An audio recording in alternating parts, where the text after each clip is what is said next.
Flash lecture. In this series, we invite faculty from across campus to provide us a little insight either into their discipline, or maybe they have a thought-provoking idea they want to share, or maybe it's controversial, or maybe it's funny, or maybe it's timely, or all of those things. We'll see. I don't know. And today we have John Howe, the Associate Dean of Students, and he will be talking about interning in Afghanistan. He has held administrative and faculty positions in the US as well as Taiwan, the United Arab Emirates, India, and Afghanistan.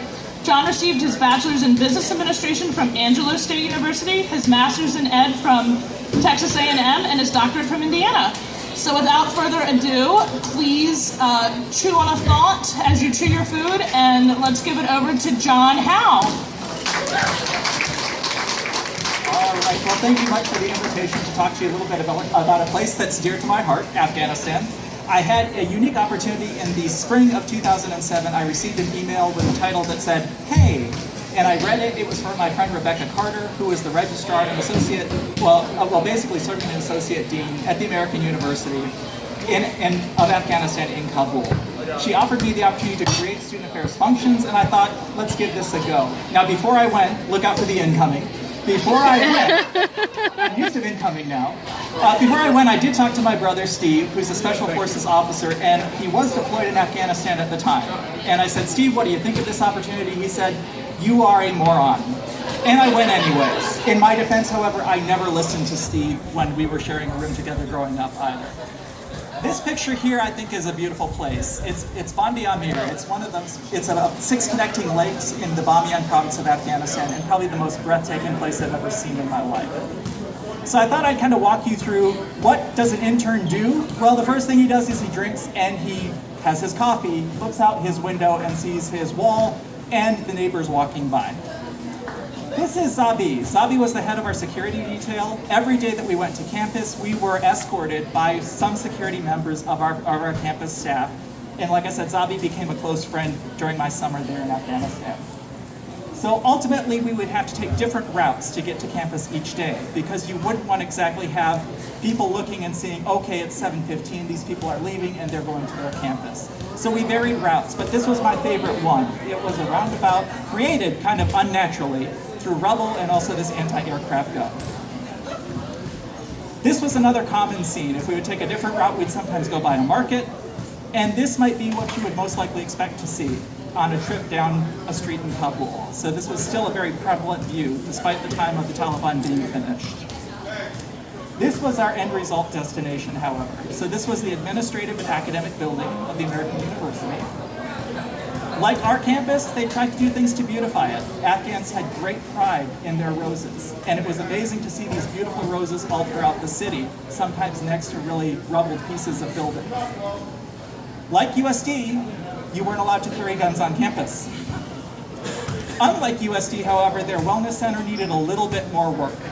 So as you can see, this building was basically stripped. In the time of the Taliban, in times of the Civil War, anything that was viable to sell, so metals stripped from electrical wires, from roofs, to things that could burn.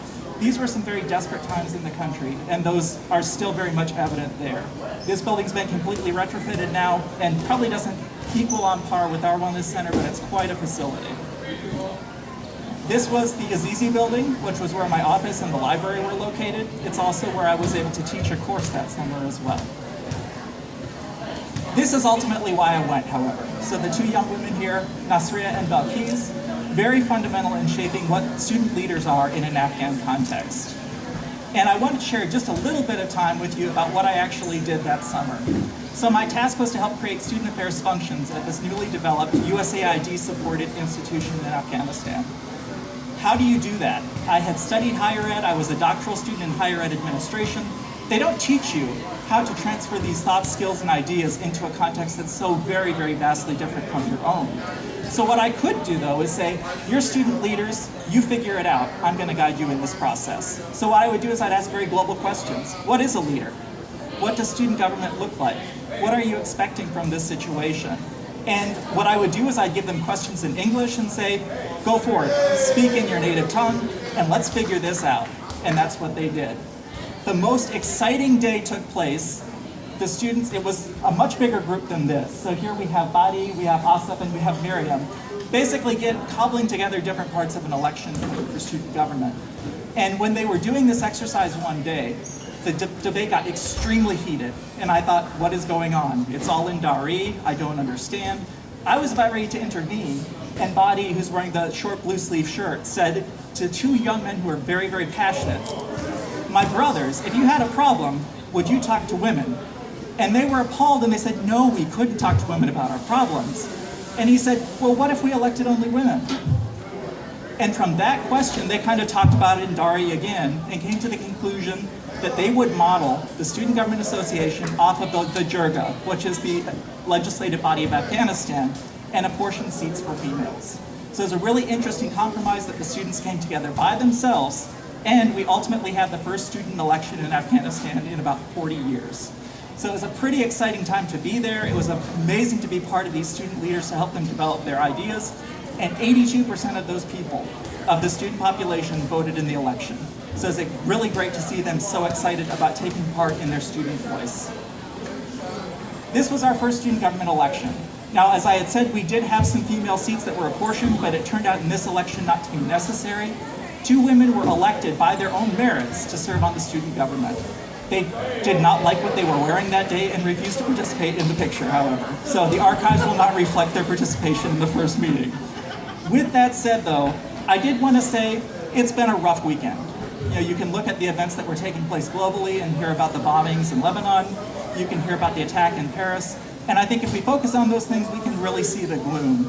I'd like you to remember the faces of these people here, because they truly are the future of the country. And I did want you to at least end on a positive note in that regard, to say these kids are going to take Afghanistan in a different direction, and this I do believe. So my question for you, though, is, so what's a yoke to do? We're starting International Student Week here. Participate, take advantage in it. You have opportunities to study abroad. Attend a cultural event. Last Friday we had the Diwali celebration, sponsored by the Center for Diversity and Community. Attend events like that. USD is bringing the world to you. Make sure you're participating and becoming engaged in that world. So thanks much for your time.